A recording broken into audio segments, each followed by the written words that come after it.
ನಮಸ್ಕಾರ ಸ್ನೇಹಿತರೆ, ಭಾರತ ಕಡೆಗೂ ತೈಲದ ವಿಚಾರದಲ್ಲಿ ದೊಡ್ಡ ಹೆಜ್ಜೆ ಇಟ್ಟಿದೆ. ಈಗ ದೇಶದಲ್ಲಿ ತೈಲ ಹುಡುಕೋದಕ್ಕಾಗಿ ಕೇಂದ್ರ ಸರ್ಕಾರ ಕಡೆಗೂ ಅಪ್ರೂವಲ್ ಕೊಟ್ಟಾಗಿದೆ. ಕ್ಯಾಬಿನೆಟ್ 84,000 ಕೋಟಿಗೂ ಅಧಿಕ ದುಡ್ಡನ್ನ ಅನೌನ್ಸ್ ಮಾಡಲಾಗಿದೆ. ಎಷ್ಟು? 84,000 ಕೋಟಿ ರೂಪಾಯಿ. ಜಾರ್ಖಂಡ್ ಅಂತ ಒಂದು ರಾಜ್ಯದ ಅರ್ಧ ಬಜೆಟ್ ಅಂತ ಅನ್ಕೊಳ್ಳಿ ನೀವು ಇದನ್ನ. ಒಂದು ಪ್ರಾಜೆಕ್ಟ್, ಅದು ಕೂಡ ತೈಲ ಇದೆ ತೆಗಿಯೋಣ ಅದಕ್ಕೆಲ್ಲ, ತೈಲ ಹುಡ್ಕೋಕೆ ಖರ್ಚು ಮಾಡ್ತಾ ಇದ್ದಾರೆ ಅಷ್ಟನ್ನ. ಭಾರತ ಕಚ್ಚಾ ತೈಲ ಆಮದು 88.7%ಗೆ ಏರಿಕೆಯಾಗಿದೆ. ಇದನ್ನು ಕಮ್ಮಿ ಮಾಡೋಕೆ ನಮ್ಮದೇ ಜಾಗದಲ್ಲಿ, ನಮ್ಮದೇ ಸಮುದ್ರ ವ್ಯಾಪ್ತಿಯಲ್ಲಿ ತೈಲ ಹುಡುಕೋಕೆ ಈ ಬೃಹತ್ ಪ್ರಾಜೆಕ್ಟ್ ಲಾಂಚ್ ಆಗಿದೆ. ಹಾಗಿದ್ರೆ ಇದು ನಮ್ಮ ತೈಲ ಬೇಡಿಕೆಯನ್ನು ಫುಲ್ಫಿಲ್ ಮಾಡುತ್ತಾ? ಏನಿದು ಸಮುದ್ರ ಮಂಥನ್ ಪ್ರಾಜೆಕ್ಟ್? ನಮ್ಮಲ್ಲೂ ರಾಶಿ ತೈಲ ತೋಡೋ ಕಾಲ ಏನಾದರೂ ಕೂಡ ಹತ್ತಿರ ಬರುತ್ತಾ? ಎಲ್ಲವನ್ನ ಕ್ವಿಕ್ ಆಗಿ ನೋಡ್ತಾ ಹೋಗೋಣ. ಕಡೆ ತನಕ ಮಿಸ್ ಮಾಡಿದೆ ನೋಡಿ. ನೀವು ನೋಡ್ತಾ ಇದ್ದೀರಾ ಮಸ್ತ್ ಮಗ ಚಾನಲ್. ನಾನು ಅಮರ್ ಪ್ರಸಾದ್. ಆಧುನಿಕ ಸಮುದ್ರ ಮಂಥನ, ಕೇಂದ್ರ ಸರ್ಕಾರದ ಬಿಗ್ ಪ್ಲಾನ್. ಸ್ನೇಹಿತರೆ, ಮೊದಲಿಗೆ ಪ್ರಾಜೆಕ್ಟ್ ಬಗ್ಗೆ ನೋಡ್ಬಿಡೋಣ.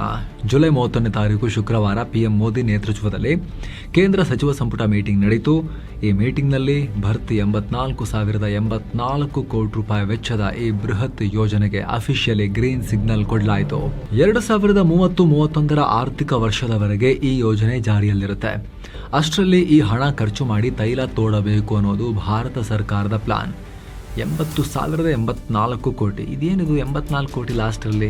ಏನು ಕ್ಯಾಲ್ಕುಲೇಷನ್ನು ಗೊತ್ತಿಲ್ಲ. 84 0 ಮತ್ತೆ 84 ಸಂಖ್ಯಾಶಾಸ್ತ್ರ ಕೇಳಿದಾರೆ ಗೊತ್ತಿಲ್ಲ, ಬಟ್ ಇದು ಫಿಗರ್ ಅವ್ರು ಕೊಟ್ಟಿರೋದು. ಸ್ನೇಹಿತರೆ, ಇದೊಂದು ಆಫ್ ಶೋರ್ ಎಕ್ಸ್ಪ್ಲೋರೇಷನ್ ಸ್ಕೀಮ್. ಅಂದರೆ ಸಮುದ್ರದ ಆಳದಲ್ಲಿ ತೈಲ ಮತ್ತು ನೈಸರ್ಗಿಕ ಅನಿಲವನ್ನು ಹುಡುಕುವ ಪ್ರಾಜೆಕ್ಟ್ ಇದು. ಇದಕ್ಕೆ 4 ಹಂತದಲ್ಲಿ ಈ ದುಡ್ಡನ್ನು ಬಳಸ್ಕೊಳ್ಳೋಕೆ ಪ್ಲಾನ್ ಮಾಡಲಾಗಿದೆ. ಈ ಪ್ರಾಜೆಕ್ಟ್ಗೆ ಅಫಿಷಿಯಲಿ ಸಮುದ್ರ ಮಂಥನ್ ಅಂತ ಹೆಸರಿಟ್ಟಿದ್ದಾರೆ. ಯಾಕೆ ಹಿಂಗೆ ಹೆಸರಿಟ್ರು? ಇದರಲ್ಲಿ ಪೌರಾಣಿಕ ನಂಬಿಕೆ ಇದೆಯಲ್ಲ, ದೇವರು ಆಮೇಲೆ ರಾಕ್ಷಸರು, ದಾನವರು ಸೇರ್ಕೊಂಡು ಸಮುದ್ರವನ್ನ ಕಡಿದ್ರಂತೆ. ಮಜ್ಜಿಗೆ ಕಡಿತೀವಲ್ಲ ನಾವು, ಹಾಗೆ ಅವರು ಸಮುದ್ರವನ್ನ ಕಡಿದ್ರಂತೆ. ಕ್ಷೀರಸಾಗರ ಮಂಥನ ಮಾಡಿದ್ರು ಅಮೃತಕ್ಕೋಸ್ಕರ ಅನ್ನೋ ಕತೆ ನಿಮಗೆಲ್ಲ ಗೊತ್ತಿರ್ಬೋದು. ಶಕ್ತಿ ಕಳೆದುಕೊಂಡಿದ್ದ ದೇವತೆಗಳು ಅಮೃತ ಪಡೆಯೋಕ್ಕೋಸ್ಕರ ಮಂದಾರ ಪರ್ವತವನ್ನ ಕಡೆಗೋಲಾಗಿ ವಾಸುಕಿ ಹಾವನ್ನ ಹಗ್ಗವಾಗಿ ಬಳಸಿ ಸಮುದ್ರವನ್ನ ಕಡಿದು, ಆಗ ಸಮುದ್ರದ ಆಳದಿಂದ ಬೆಲೆ ಬಾಳೋ ನಿಧಿ ಕಡೆಗೆ ಅಮೃತ ಹೊರ ಬಂತು.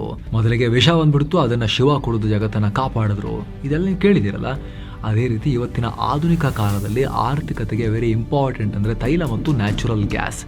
ಸಮುದ್ರದ ಒಳಲಿನಿಂದ ತೈಲ ಬಗೆಯುವ ಈ ಯೋಜನೆಗೆ ಆ ಪುರಾಣದ ನಂಬಿಕೆಗಳ ಹೆಸರಿದೆಯಲ್ಲ, ಅದನ್ನೇ ಕೇಂದ್ರ ಸರ್ಕಾರ ಸಮುದ್ರ ಮಂಥನ್ ಅಂತ ಇಟ್ಟಿದೆ. 2025 ಆಗಸ್ಟ್ 15ನೇ ತಾರೀಕು ಕೆಂಪು ಕೋಟೆ ಮೇಲೆ ನಿಂತು ಭಾಷಣ ಮಾಡಿದ್ದ PM ನರೇಂದ್ರ ಮೋದಿ ಒಂದು ದೊಡ್ಡ ಸುಳಿವನ್ನ ಕೊಟ್ಟಿದ್ರು. ದೇಶದ ಎನರ್ಜಿ ಸೆಕ್ಯೂರಿಟಿ ಅಥವಾ ಇಂಧನ ಭದ್ರತೆ ಕಾಪಾಡಿಕೊಳ್ಳೋಕೆ ನಾವು ನಮ್ಮದೇ ಸಮುದ್ರದ ಆಳದಲ್ಲಿರೋ ನಿಧಿಯನ್ನ ಹುಡುಕಬೇಕು ಅಂತ ಹೇಳಿದ್ರು.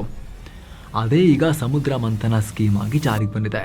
ಸ್ನೇಹಿತರೆ, ಭಾರತದಲ್ಲಿ ತೈಲ ಇಲ್ಲವೇ ಇಲ್ಲ ಅಂತೇನಿಲ್ಲ. ಭಾರತದಲ್ಲಿ ಆಲ್ರೆಡಿ ತೈಲ ಬಾವಿಗಳಿದಾವೆ. ಬಾಂಬೆ ಹೈ, ಅರಬ್ಬಿ ಸಮುದ್ರದಲ್ಲಿ ಬಾಂಬೆ ಹೈ ಮತ್ತು ಕೆಲ ಆನ್ ಶೋರ್ ಬೇಸ್ಗಳಿದಾವೆ. ಆದರೆ ಹಳೇ ತೈಲ ಬಾವಿಗಳಲ್ಲಿ ದಿನೇ ದಿನೇ ಉತ್ಪಾದನೆ ಕಮ್ಮಿ ಆಗ್ತಾ ಇದೆ. ವರ್ಷಕ್ಕೆ 6-7% ಆಯಿಲ್ ಪ್ರೊಡಕ್ಷನ್ ಡ್ರಾಪ್ ಆಗ್ತಿದೆ. ಬಾಂಬೆ ಹೈನಂತಹ ಹಳೆಯ ಪ್ರಮುಖ ತೈಲ ಕ್ಷೇತ್ರಗಳು ತಮ್ಮ ಸಾಮರ್ಥ್ಯವನ್ನ ಕಳ್ಕೊಳ್ತಿವೆ. ಅಂದ್ರೆ ಅದೇ ಮುಂಬೈ ಹೈ ಅಂತ ಕೂಡ ಕರಿತೀವಲ್ಲ ಅದು. ಆದರೆ ಭಾರತದ ಇಂಧನ ಬೇಡಿಕೆ ಮಾತ್ರ ದಿನೇ ದಿನೇ ಹೆಚ್ಚಾಗ್ತಾನೆ ಹೋಗ್ತಿದೆ. ದಿನಕ್ಕೆ 5.5 5.8 ಮಿಲಿಯನ್ ಬ್ಯಾರೆಲ್ಸ್ ಅಂದ್ರೆ 55 ಲಕ್ಷ ಬ್ಯಾರೆಲ್ ತೈಲವನ್ನ ಬಳಕೆ ಮಾಡ್ತಾ ಇದೆ ಭಾರತ. ಇದು 2030 ವೇಳೆಗೆ ದಿನಕ್ಕೆ 6.6 ಮಿಲಿಯನ್ ಬ್ಯಾರೆಲ್ಗೆ ರೀಚ್ ಆಗುತ್ತೆ. ಹೀಗೆ ಒಂದ್ ಕಡೆ ಪ್ರೊಡಕ್ಷನ್ ಕಮ್ಮಿ ಆಗ್ತಿದೆ, ಮತ್ತೊಂದ್ ಕಡೆ ದೇಶದ ಡಿಮಾಂಡ್ ಜಾಸ್ತಿ ಆಗ್ತಿದೆ. ಇದನ್ನ ಬ್ಯಾಲೆನ್ಸ್ ಮಾಡೋಕೆ ನಮಗೆ ಹೊಸ ತೈಲ ನಿಕ್ಷೇಪ ತುಂಬಾ ಅಗತ್ಯ ಇದೆ. ಅದಕ್ಕೆ ಈಗ ಟಾರ್ಗೆಟ್ ಮಾಡ್ತಿರೋದು 4 ದೊಡ್ಡ ಆಫ್ ಶೋರ್ ಬೇಸಿನ್ಗಳನ್ನ. ಇದರಲ್ಲಿ ಪ್ರಮುಖವಾಗಿರೋದು Andaman off shore basin, Kaveri basin, ಜೊತೆಗೆ ಕೃಷ್ಣಾ ಗೋದಾವರಿ ಬೇಸಿನ್, ಹಾಗೆ ಮಹಾನದಿ ಬೇಸಿನ್. ಇಲ್ಲಿ ಸಮುದ್ರದ ಆಳದಲ್ಲಿ ದೊಡ್ಡ ಮಟ್ಟದ ತೈಲ ಮತ್ತು ಗ್ಯಾಸ್ ಅಡಗಿದೆ ಅನ್ನೋದು ಸರ್ಕಾರದ ಕ್ಯಾಲ್ಕುಲೇಷನ್. ಈಗ ಅತಿ ಮುಖ್ಯವಾಗಿರೋ ವಿಚಾರಕ್ಕೆ ಬರೋಣ. 84,084 ಕೋಟಿ ಅನ್ನೋದು ಚಿಕ್ಕ ಮೊತ್ತ ಅಲ್ಲ. ಸುಮ್ಮನೆ ತಗೊಂಡೋಗಿ ನೀರಿಗೆ ಹಾಕಕ್ಕಾಗಲ್ಲ. ಇದಕ್ಕೆ ಸರ್ಕಾರ ಈ ಬಜೆಟ್ ಅನ್ನ 4 ಮುಖ್ಯ ಭಾಗಗಳಾಗಿ ಡಿವೈಡ್ ಮಾಡಿಕೊಂಡಿದೆ. ಇದರಲ್ಲಿ ಮುಖ್ಯವಾಗಿರೋದು of sure seismic data collection. ಇದಕ್ಕೆ ಮೀಸಲಾಗಿಟ್ಟಿರೋದು 28,534 ಕೋಟಿ ರೂಪಾಯಿ. ಏನಿದು ಸೀಸ್ಮಿಕ್ ಡೇಟಾ? ಅದನ್ನ ನೋಡೋಕ್ಕಿಂತ ಮುಂಚೆ ಸ್ನೇಹಿತರೆ, ನಿಮ್ಮಲ್ಲೊಂದು ಸಣ್ಣ ಮನವಿ. ಮಸ್ತ್ ಮಗ ಚಾನಲ್ನ ಈ ಪ್ರಯತ್ನ ನಿಮಗೆ ಇಷ್ಟ ಆಗ್ತಾ ಇದ್ರೆ ವಿಡಿಯೋ ಕೆಳಗಿರೋ ಜಾಯಿನ್ ಬಟನ್ ಮೇಲೆ ಕ್ಲಿಕ್ ಮಾಡಿ ನಮ್ಮ ಚಾನಲ್ಗೆ ನೀವು ಎಕ್ಸ್ಕ್ಲೂಸಿವ್ ಮೆಂಬರ್ ಕಮ್ಯುನಿಟಿಯ ಫ್ಯಾಮಿಲಿಯ ಮೆಂಬರ್ ಆಗ್ಬೋದು. ಇದರಿಂದ ನಮ್ಮ ವಿಶೇಷ ವಿಡಿಯೋಗಳು ನಿಮಗೆ ಮೊದಲೇ ಸಿಗುತ್ತೆ. ಹಲವಾರು ಮೆಂಬರ್ ಓನ್ಲಿ ವಿಡಿಯೋಸನ್ನು ಕೂಡ ಪಬ್ಲಿಷ್ ಮಾಡ್ತಾ ಇದ್ದೀವಿ. ಅದನ್ನು ನೀವು ನೋಡ್ಬೋದು. ಎಲ್ಲಕ್ಕಿಂತ ಹೆಚ್ಚಾಗಿ ನಮ್ಮ ಕೆಲಸಕ್ಕೆ, ನಮ್ಮ ಚಾನಲ್ಗೆ ನಿಮ್ಮ ಬೆಂಬಲ ಕೊಟ್ಟ ಹಾಗೂ ಕೂಡ ಆಗುತ್ತೆ. ಆಸಕ್ತರು ಜಾಯಿನ್ ಬಟನ್ ಅನ್ನು ಚೆಕ್ ಮಾಡಿ ಕನ್ಸಿಡರ್ ಮಾಡಿ ಸ್ನೇಹಿತರೆ. ಬನ್ನೀಗ ಕಂಟಿನ್ಯೂ ಮಾಡೋಣ. ಸೀಸ್ಮಿಕ್ ಡೇಟಾ ಅಂದರೆ ಏನು ಅಂತಲ್ವಾ? ಡಾಕ್ಟರ್ ಹತ್ರ ಹೋದರೆ ಹೊಟ್ಟೆ ಒಳಗೆ ಏನಿದೆ ಅಂತ ನೋಡೋಕೆ ಅಲ್ಟ್ರಾಸೌಂಡ್ ಸ್ಕ್ಯಾನಿಂಗ್ ಮಾಡ್ತಾರಲ್ಲ, ಹಾಗೆ ಭೂಮಿ ಒಳಗೆ ಸಮುದ್ರದ ತಳದಲ್ಲಿ ಎಲ್ಲಿದೆ ಆಯಿಲ್ ಅಂತ ಸ್ಕ್ಯಾನ್ ಮಾಡೋಕೆ ಸೀಸ್ಮಿಕ್ ಸರ್ವೆ ಮಾಡಿಸ್ತಾರೆ. ಸ್ಪೆಷಲ್ ಹಡಗುಗಳನ್ನು ಬಳಸಿ ಸಮುದ್ರದ ತಳಕ್ಕೆ ಸೌಂಡ್ ವೇವ್ಸನ್ನು ಕಳಿಸಿ 2D ಮತ್ತು 3D ಮ್ಯಾಪಿಂಗ್ ಮಾಡ್ತಾರೆ. ಇದು ಯಾಕೆ ಇಂಪಾರ್ಟೆಂಟ್ ಅಂದರೆ ಈ ಡೇಟಾ ಇಲ್ಲದೆ ಕಣ್ಮುಚ್ಕೊಂಡು ಎಲ್ಲೆಲ್ಲೋ ಗುಂಡಿ ತೋಡಿದ್ರೆ ಸಾವಿರಾರು ಕೋಟಿ ರೂಪಾಯಿ ವೇಸ್ಟ್ ಆಗ್ಬೋದು. ಹಾಗೆ ಈ ಬಜೆಟ್ನಲ್ಲಿ ಇನ್ನೊಂದು ಭಾಗವನ್ನು ಡೀಪ್ ವಾಟರ್ ಡ್ರಿಲ್ಲಿಂಗ್ಗೆ ಮೀಸಲಿಟ್ಟಿದ್ದಾರೆ. ಇದಕ್ಕೆ ಸುಮಾರು 43,200 ಕೋಟಿ ರೂಪಾಯಿ ಮೀಸಲಿಟ್ಟಿದ್ದಾರೆ. Oil and natural gas corporation ಮುಂದಿನ 7 ವರ್ಷ ಸುಮಾರು 150 ಹೊಸ ಅನ್ವೇಷಣಾ ಬಾವಿಗಳನ್ನು ಅಂದರೆ ಎಕ್ಸ್ಪ್ಲೋರೇಟರಿ ವೆಲ್ಸ್ ಕೊರೆಯೋಕೆ ಪ್ಲಾನ್ ಮಾಡಿಕೊಂಡಿದೆ. ನಿಮಗೆ ಗೊತ್ತಿರಲಿ, ಸಮುದ್ರದ ಅಡಿಯಲ್ಲಿ ಒಂದು ಬಾವಿ ಕೊರೆಯೋಕೆ ಆವ್ರೇಜ್ ಆಗಿ 1000ರಿಂದ 1200 ಕೋಟಿ ರೂಪಾಯಿ ಖರ್ಚಾಗುತ್ತೆ. ಹಾಗಂತ ಎಲ್ಲ ಬಾವಿಗೂ ಇಷ್ಟೇ ಬರುತ್ತೆ ಅಂತಲ್ಲ, ಅಲ್ಲಿ ಸಿಗೋ ಜಿಯೋಲಾಜಿಕಲ್ ಕಂಡೀಷನ್ ಮೇಲೆ ಇದು ಡಿಪೆಂಡ್ ಆಗಿರುತ್ತೆ. ಇಲ್ಲಿ ಏನಾಗುತ್ತೆ ಅಂದರೆ ಖಾಸಗಿ ಕಂಪನಿಗಳಿಗೆ ತೈಲ ಹುಡುಕಬೇಕು ಅನ್ನೋ ಆಸೆ ಇದ್ದರೂ ಕೂಡ ಪ್ರೈವೇಟ್ ಕಂಪನಿಗಳಿಗೆ ಬಾವಿ ಕೊರೆಯೋಕೆ ರಿಸ್ಕ್ ತಗೊಳ್ಳೋಕೆ ಭಯ. ಅದಕ್ಕೆ ಸರ್ಕಾರ ಏನು ಮಾಡಿದೆ ಅಂತ ಹೇಳಿದ್ರೆ, ನೀವು ಬಾವಿ ಕೊರೆಯಿರಿ, ವೆಚ್ಚದ 50% ನಾವೇ ಕೊಡ್ತೀವಿ ಅಂತ ಆಫರ್ ಕೊಟ್ಟಿದೆ. ಅಂದರೆ ಒಂದು ಬಾವಿಗೆ ಗರಿಷ್ಠ 650ರಿಂದ 675 ಕೋಟಿ ರೂಪಾಯಿವರೆಗೆ ಸರ್ಕಾರವೇ ಹೆಲ್ಪ್ ಮಾಡುತ್ತೆ. ನೆಕ್ಸ್ಟ್ ಇನ್ನೊಂದು ಭಾಗ 10,000 ಕೋಟಿ ರೂಪಾಯಿನ ಆಫ್ ಶೋರ್ ಇನ್ಫ್ರಾಸ್ಟ್ರಕ್ಚರ್ ಹಬ್ಸ್ ನಿರ್ಮಾಣಕ್ಕೆ ಇಟ್ಟಿದ್ದಾರೆ. ಇದ್ಯಾಕೆ? ಸಮುದ್ರದಲ್ಲಿ ತೈಲ ಸಿಕ್ಕ ತಕ್ಷಣ ಕೆಲಸ ಮುಗಿಯೋದಿಲ್ಲ, ಅಷ್ಟು ಈಸಿಯಾಗಿ ಪೈಪ್ ಹಾಕೊಂಡು ಹೀರ್ಕೊಳ್ಳೋಕೆ ಬರೋದಿಲ್ಲ. ಅಲ್ಲೊಂದು ದೊಡ್ಡ ತೇಲುವ ಪ್ಲ್ಯಾಟ್ಫಾರ್ಮ್ನ ಕಟ್ಟಬೇಕಾಗತ್ತೆ. ಕಾಮನ್ ಪೈಪ್ ಲೈನ್ಗಳು, ಸಬ್ಸಿ ಸಿಸ್ಟಮ್ ಇದೆಲ್ಲ ಕಟ್ಟೋಕೆ ಹಣ ಇಟ್ಟಿದ್ದಾರೆ. ಇಲ್ಲಿ ಇದಕ್ಕೆ ಯಾಕೆ ಬರೀ 10,000 ಕೋಟಿ ಅಂದರೆ, ಕಂಪನಿಗಳು ಸೇರಿ ಒಂದೇ ಕಾಮನ್ ಇನ್ಫ್ರಾಸ್ಟ್ರಕ್ಚರ್ ಬಳಸೋದ್ರಿಂದ ಕಾಸ್ಟ್ ತುಂಬ ಅಲ್ಲಿ ಉಳಿಯುತ್ತೆ, ಶೇರ್ ಆಗುತ್ತೆ. ಹೀಗಾಗಿ 10,000 ಕೋಟಿ ರೂಪಾಯಿ ಇಟ್ಟಿದ್ದಾರೆ. ಏನು ಕಡೆಯದಾಗಿ 2,000 ಕೋಟಿ ರೂಪಾಯಿನ ಮ್ಯಾನುಫ್ಯಾಕ್ಚರಿಂಗ್ ಮತ್ತು ಸರ್ವಿಸಸ್ಗೆ ಎತ್ತಿಟ್ಟಿದ್ದಾರೆ. ಸಮುದ್ರದಲ್ಲಿ ಡ್ರಿಲ್ ಮಾಡೋಕೆ ಬೇಕಾದ ವಾಲ್ಸ್, ಪಂಪ್ಸ್, ರಿಗ್ಸ್ ಇದೆಲ್ಲವನ್ನು ನಾವು ಫಾರಿನ್ನಿಂದ ತರಿಸ್ತಾ ಇದ್ವಿ. ಆದರೆ ಈಗ ಮೇಕ್ ಇನ್ ಇಂಡಿಯಾ ಅಡಿಯಲ್ಲಿ ಇವೆಲ್ಲವನ್ನು ನಮ್ಮ ದೇಶದಲ್ಲೇ ತಯಾರಿಸೋಕೆ ಒಂದು ಡೆಡಿಕೇಟೆಡ್ ಝೋನ್ ಕ್ರಿಯೇಟ್ ಮಾಡಲಾಗ್ತಿದೆ. ಈ ಮೂಲಕ ಈ ಪ್ರಾಜೆಕ್ಟ್ ಕೇವಲ ತೈಲ ಶೋಧನೆಗೆ ಮಾತ್ರ ಅಲ್ಲ, ದೇಸಿ ಇದಕ್ಕೆ ಸಂಬಂಧಪಟ್ಟ ಮ್ಯಾನುಫ್ಯಾಕ್ಚರಿಂಗ್ ಇಕೋಸಿಸ್ಟಮನ್ನು, ಪೆಟ್ರೋಲಿಯಂ ಎಕ್ಸ್ಪ್ಲೋರೇಷನ್, ಆಮೇಲೆ ಅದನ್ನು ತೆಗೆಯೋದು ಮತ್ತು ಅದನ್ನು ರಿಫೈನ್ ಮಾಡೋದು, ಇದೆಲ್ಲಕ್ಕೆ ಸಂಬಂಧಪಟ್ಟಂತೆ ಒಂದು ಇಕೋಸಿಸ್ಟಮನ್ನು ಕ್ರಿಯೇಟ್ ಮಾಡೋಕ್ಕೂ ಕೂಡ ಬೂಸ್ಟ್ ಕೊಡುತ್ತೆ. ಗ್ಲೋಬಲ್ ಕ್ವಾಲಿಟಿಯ ಉಪಕರಣಗಳಿಗಾಗಿ ಫಾರಿನ್ ಮೇಲಿನ ಅವಲಂಬನೆ ಕಮ್ಮಿ ಮಾಡೋ ಉದ್ದೇಶ. ಈ ಸಮುದ್ರ ಮಂಥನ್ ಪ್ರಾಜೆಕ್ಟ್ನಿಂದ ದೇಶದ ಹೈಡ್ರೋ ಕಾರ್ಬನ್ ರಿಸರ್ವ್ಗೆ ಹೊಸದಾಗಿ 600 ಮಿಲಿಯನ್ ಅಂದರೆ 60 ಕೋಟಿ ಮೆಟ್ರಿಕ್ ಟನ್ ತೈಲ ನಿಕ್ಷೇಪ ಆಡ್ ಆಗೋ ಹೋಪ್ ಅನ್ನ ಸರ್ಕಾರ ಇಟ್ಕೊಂಡಿದೆ. ಹೀಗಾಗಿ ಇದನ್ನು ನಮ್ಮ ದೇಶದ ಎನರ್ಜಿ ಹಿಸ್ಟ್ರಿಯಲ್ಲೇ ಅತಿ ದೊಡ್ಡ ಹುಡುಕಾಟ ಅಂತ ಪರಿಗಣಿಸಲಾಗ್ತಾ ಇದೆ. ಸದ್ಯ ಭಾರತದಲ್ಲಿ ವರ್ಷಕ್ಕೆ 62 ಮಿಲಿಯನ್ ಮೆಟ್ರಿಕ್ ಟನ್ನಷ್ಟು ತೈಲ ಉತ್ಪಾದನೆ ಆಗ್ತಾ ಇದೆ.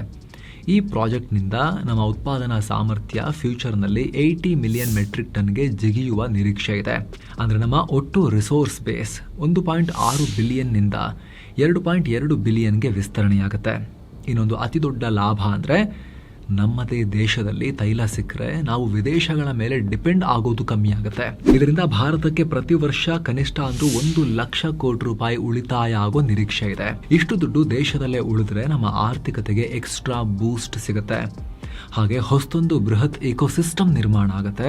ಇದರಿಂದ ಸಾವಿರಾರು ಇಂಜಿನಿಯರ್ಸ್, ಜಿಯೋಲಜಿಸ್ಟ್ಗಳು, ಟೆಕ್ನಿಷಿಯನ್ಸ್ ಮತ್ತು ಶಿಪ್ ಬಿಲ್ಡಿಂಗ್ ಕಾರ್ಮಿಕರಿಗೆ ಡೈರೆಕ್ಟ್ ಆಗಿ ಮತ್ತು ಇಂಡೈರೆಕ್ಟ್ ಆಗಿ ದೊಡ್ಡ ಪ್ರಮಾಣದಲ್ಲಿ ಉದ್ಯೋಗಗಳು ಸೃಷ್ಟಿಯಾಗ್ತವೆ.